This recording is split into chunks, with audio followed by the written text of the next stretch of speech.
And it all happened in about 3 sessions from the time that she was like, "I want a multi-class, and I want a reason for him to be a harder, slightly darker person." Hmm.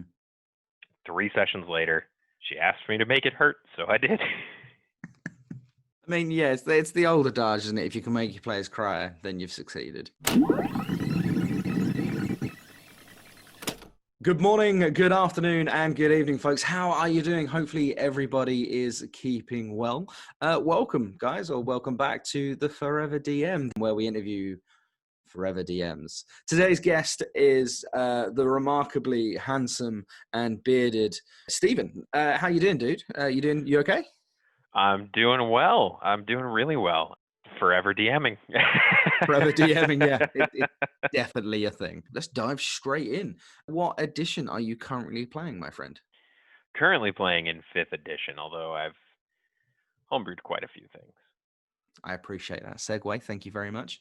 Are you more of a homebrew guy then, as opposed to going full module? Yeah, I've actually never run a module for anybody. Oh wow, okay. The Why not? only one I own, in fact, is the Rick and Morty module, and I haven't had the opportunity to run it. Okay, fair enough.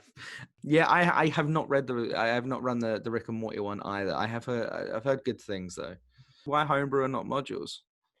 I think it just really had to do with my first DM for 5th edition was a friend of mine here in California, and his whole world was homebrewed, and we just had so much fun. I hadn't really been exposed to modules yet, and when I decided I wanted to DM, I was like, I'm gonna just do what he does and homebrew it all. Maybe not the best idea. Yeah. Homebrewing in the entire world is no easy feat, but it's a lot of fun though. A lot of fun. It's very rewarding. Very right. So what's your current party size? Just 4 right now. I think 4 is the widely accepted sweet spot. I don't know if it's listed in any of the books, but I remember reading somewhere that the CR calculations for D&D 5th edition Hmm. are built for a party of 4. Yeah, that makes sense. I think, yeah, for me, I always put a cap on it at being like 5, 6 tops. Like 6 is absolute top for me.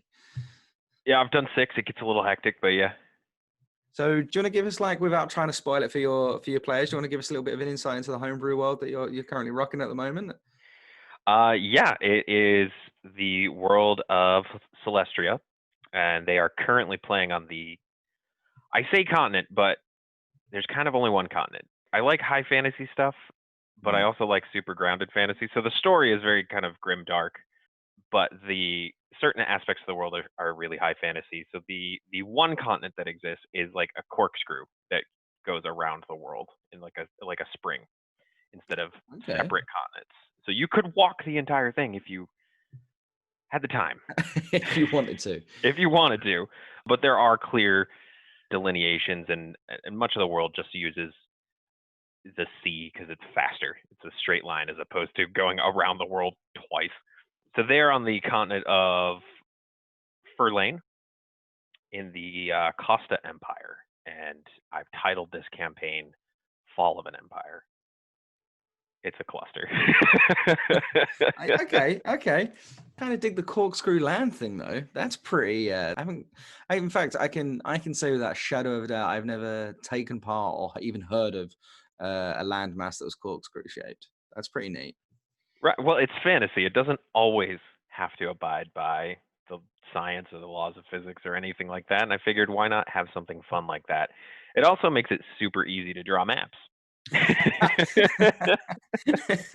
Oh, I'm with you on that, man. Like, yeah, I'm a hundred, 100% back that. I hate drawing maps. I I'm tend to terrible steal at it. a lot of my caves, but yeah, maps is an absolute nightmare. Okay, so how long have you been playing D&D for? D&D specifically, only about 6 years, almost 7 years, almost 7 years. Yeah. It's a big old chunk of time. So you said D&D specifically. So all right, let's veer off slightly into RPG territory. What are we talking?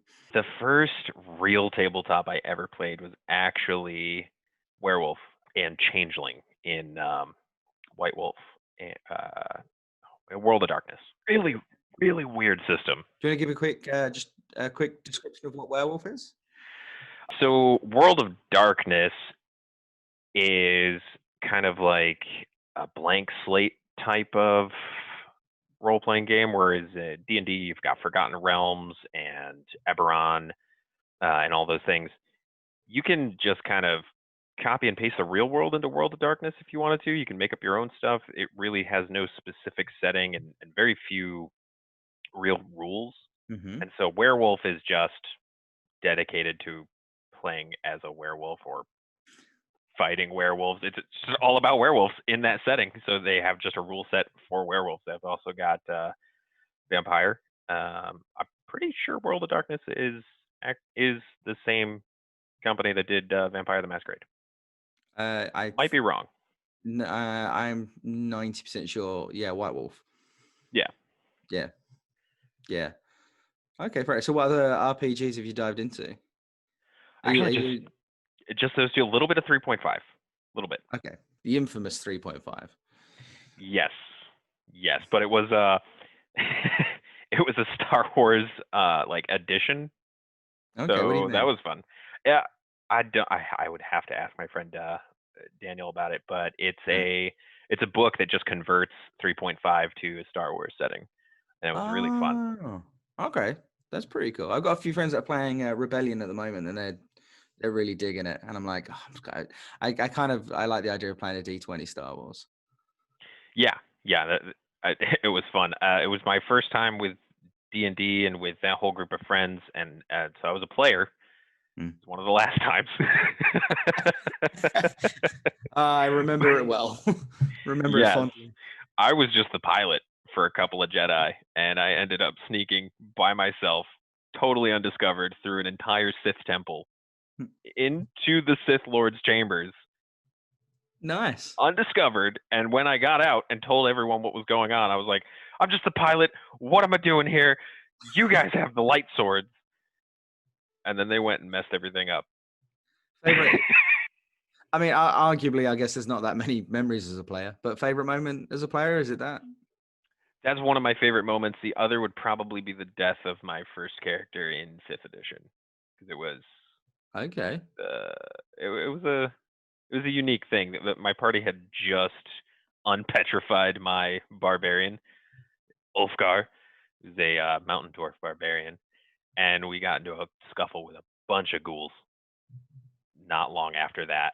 Right. And I bolted ahead because I was a reckless barbarian, as one does. Got a little overwhelmed, but I gave my party enough time to get the hell out of Dodge. You sacrificed yourself. That's very noble. I like that.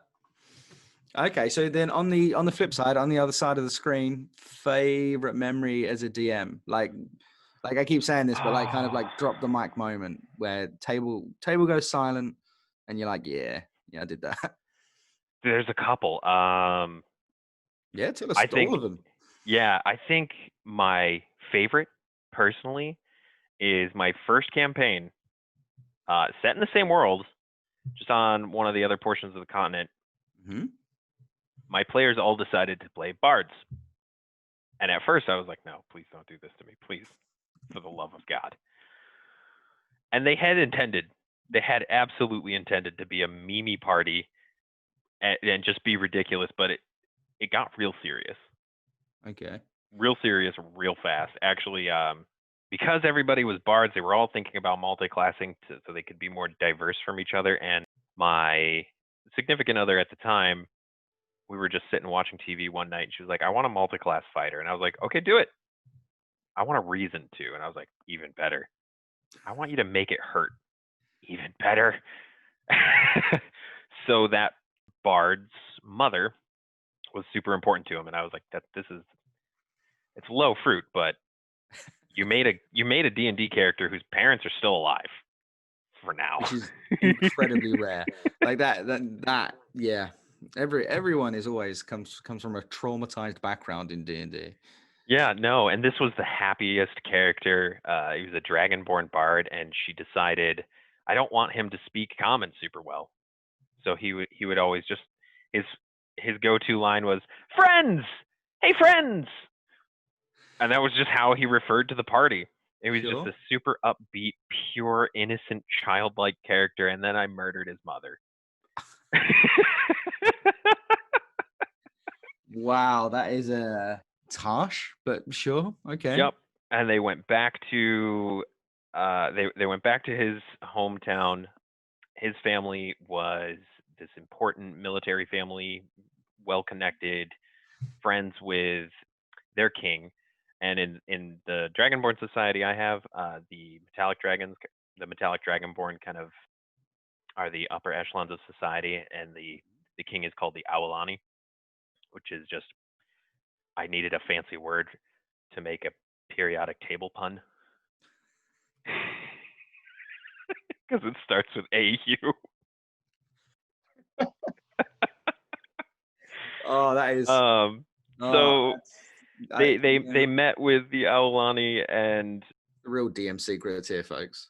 yeah, puns are important. Yeah, but you want to be a So DM. If you want to be a dungeon master, if you want to be a real life DM, like obviously you listen to this for inspiration. This is it. This is what real yeah, DMs do.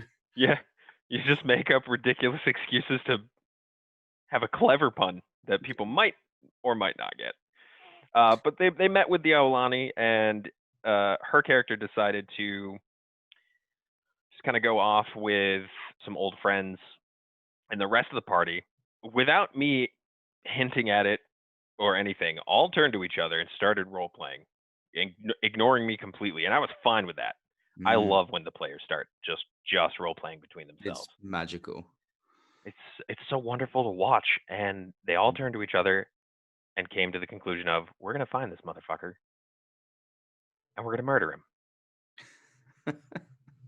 And they did find him, beat him senseless in the street, and then tied him up in chains and dragged him back to Balthazar, was the Dragonborn character's name. And in front of the Aulani, the king, and Balthazar, was like, this is the guy, your uncle murdered your mother, because he was chromatic dragonborn and it was a political statement. There's a lot more reasons to it, but the raw Hmm. emotions was, that was my mom. And my significant other, she had actual tears in her eyes, like anger tears. Everybody else at the party was dead silent, and I looked at her, and as the DM just said, for as the Aulani, your choice. If you don't do it, I will. Mm, that is tasty. Yeah, you could just hear a pin drop for a little while there, and she decided to spare him. And so, in the spirit of that, I decided, well, it might be a little harsh if I undercut that decision as an NPC. So I just had him locked up. Nice. That's a tasty moment, and yeah, that's one of those things that you orchestrated, and really paid off. And it all happened in about 3 sessions. From the time that she was like, I want a multi-class, and I want a reason for him to be a harder, slightly darker person. Hmm. 3 sessions later, she asked me to make it hurt, so I did. I mean, yeah, it's the older adage, isn't it? If you can make your players cry, then you've succeeded. Yeah, I also like to go for laughs though, and a part of that is I don't even go for direct jokes anymore. My players do it for me. They'll either say something really stupid and realize how dumb it is, and then make fun of it themselves, and the whole table's in an uproar of laughter, or they'll just take one of my names. I don't know if other DMs experience this, but I cannot name an NPC without it being bastardized into something. Oh yeah, no, that's a thing. Yeah, like 100% a thing. It doesn't even have to even vaguely sound like the thing that they call it. Like they'll just they'll just twist and turn it until it sounds like it could be like, I don't know, like Jeff the shopkeeper, and all of a sudden everyone's referring to him as the Jolly Green Giant, and you're like, no, no, Yeah. no, no, no, his name was Jeff. Like that was it. Literally, like yeah, no, that's 100% a thing. Your players, is it the same group? Have you had the same group for a while?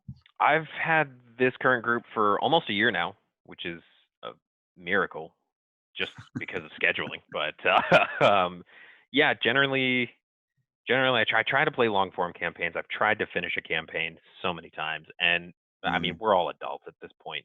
Making time every week for months on end just doesn't work. So how do you approach that? How do you get around that? Usually I'll just say, all right, I know we're coming up to holiday season, and several of my players at the time worked at a haunted house. It's one of their passions. They love it. And I'm like, all right, we're just not for the month.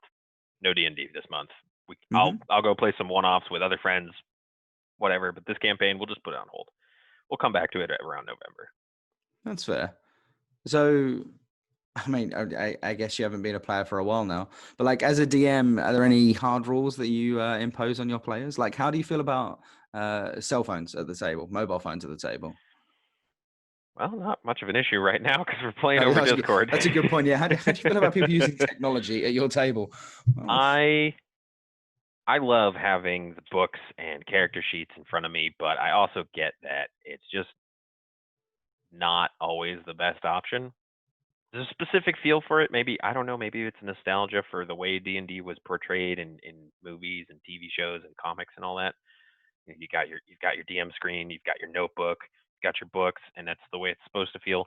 But a lot of my players use character app sheets or character sheet apps, spell apps, so that they can keep track of their spell books and all that. And that's fine. If I notice somebody texting or just kind of like scrolling through Facebook or something, I will say something at the mm, table right then and there because it's rude. It's disrespectful to the other players, but most of all, me. I spent 10 to 15 hours this last week preparing just this session. mm-hmm. You can stay off your phone for like 2 or 3 hours. No, I am inclined to agree with you on several points there. Like, yeah, I'm always a hard no of mobile phones at the table, but also, yeah, I love the whole pen, paper, book aspect of it.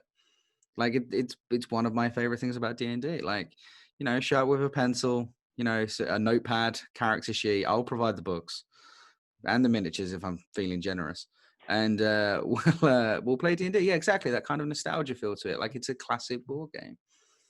Like, set of dice and occasionally theater of the mind.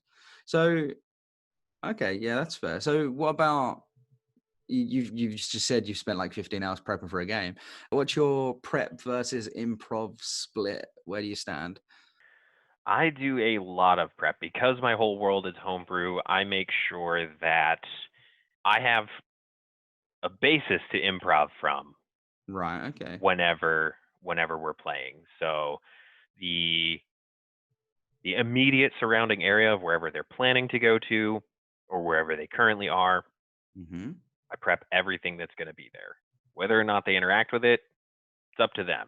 But as long as I have something in my notes to start improving off of, I'll be fine. That's fair. So, would you say like it's more like an 80-20 split at this point? Yeah, yeah.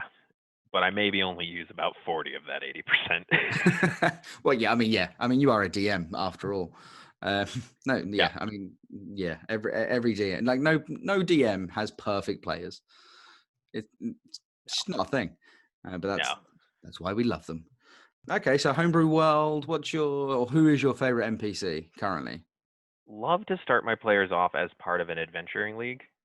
So Okay. the Adventures League just exists in my world. They have bases of operations in various cities in the Costa Empire, Hmm. and the whole initial conflict of the campaign is that there's an army of goblins invading the Empire from the west, and so they've got all of the like top tier adventurers and the city militias, and the Empire's army are kind of dealing with that. The guards are stretched thin, so the Adventurers Guild posts a, hey, we need more people. We'll give you 500 extra gold for your first quest. Come join up. So Okay. that's how the party always meets each other, and they're assigned an emissary from the Adventurers Guild that they'll receive their quests from, get their rewards from, and just generally interact with. They can make requests for No, I could go information between. or potions. Yeah, just somebody that they can kind of rely on when they get stuck if they're in that area. And the party's liaison is Avias. He's a bit of a posh half elf, but kind of a likable guy. Once he gets to know you and warms up, he's currently one of my favorites. The other would probably be the Love it. Archfey that they recently dealt with, which was so Okay. fun. I love the Feywild. It's so zany. It's so zany. Wizards, more Feywild. An official Feywild release, please. Just pure Fey. We have a player that absolutely like is just head over heels in love with Feywild. Let's say you can go back 6 years. So you sit down with Steven of 6 years ago. You jump in your DeLorean because there is no other time machine available, and you go back. What's the advice that you give Steve as he's about to embark on his D&D adventure as a DM? First off, you'll never be a player, but after that, like what comes Yeah. next? Yeah, get used to the DM chair. Yeah. The back of that screen is just a bunch of tables. You're going to love them. But most of all, relax. Nobody's going to notice if you make a mistake because they can't. The screen's there for a reason, right? It's the pull back the curtain and reveal the wizard moment. That never really happens at D&D. Maybe at the end of the campaign if you want to tell all your secrets, but the players won't realize if you make a mistake, if you flub a rule. They probably aren't going to realize. And if they do, most of them don't say anything. And the ones who do usually wait until after the session. They're like, hey, I noticed you did this. Is that just a thing for you? Or did you flub that Mhm. rule? And I'll go, oh, yeah, I made that mistake. We'll do it right next time. Or, I actually really liked how that worked out. Let's roll with it this way going forward. Just relax. Nobody's going to be mad at you for making a mistake or flubbing a line or falling out of an accent. Yeah, we do all the work so they can have fun. Mm-hmm. And when they're having fun, they're not gonna nitpick anything. I think it's a really great bit of advice. It's a solid bit of advice. Just relax. Just chill. Anything else? Maybe don't bite off more than you can chew. No DM is going to listen to that at all, especially no No. new DM. Like No. anyone listening to like they're just about to start their new adventure. And they're like, oh yeah, I've already bought 16 books. I've got 4 notebooks that I'm going to fill with every tiny detail of my homebrew world. Yep. I have currency exchange rates and major exports and imports for each individual city within the Whoa. empire, what they produce and what they need, who they're buying it from. Yeah, it's never needed. It never comes up. It's fine. Like just pre-game, like just prep your players and be like, look, I don't usually do this, but I think exchange rates are going to be super important in this game, so you should probably go check them out. I actually that one I do preface for my players because the whole point of Fall of an Empire is it's falling apart. For me, and I'm writing a book as well, but writing for D&D specifically is it's my creative outlet and it's my way of processing everything that's going on in the world. And I live in the States, so there's a lot to process right now. Yes, that is very true. So they're tanking their Yeah. currency. It's like the gold pieces. If you were to break open the gold piece from the Costa Empire, it's not gold all the way through. Whereas if you grabbed one from the Dwarven kingdoms, it's solid gold. So there's an exchange rate there because of what they're doing. Corruption in at the top echelons of the empire in most of the cities. It's just kind of like the fall of Rome. But I like the idea of setting a campaign almost pretty much near the end. Yeah, I wanted there to be something for the heroes don't have to slay a dragon. Mm. There are other problems that they can solve at the table, and I love D&D because it does specifically say throughout the player's handbook and the dungeon master's guide that combat's not your only option. You can talk through things, and I wanted to extrapolate that into a whole campaign. No, it's a great idea. I think it stretches the players out more. Like it also like really kind of colors in the edges of the game. Like it's not just it's not just combat. Like there are other ways of figuring this out. Although I think I'd argue that that would only work with experienced players. Like I wouldn't. I've actually got some very new players in this group, and they're handling it super well. Oh, It's okay. kind of a slow burn campaign. Like the major threat is the goblins, Hmm. and that's all kind of combat centric. If they ever get the chance to take care of that threat in its entirety, then they'll kind of have this crumbling empire to deal with and pick up the pieces. Like, hey, we saved the day.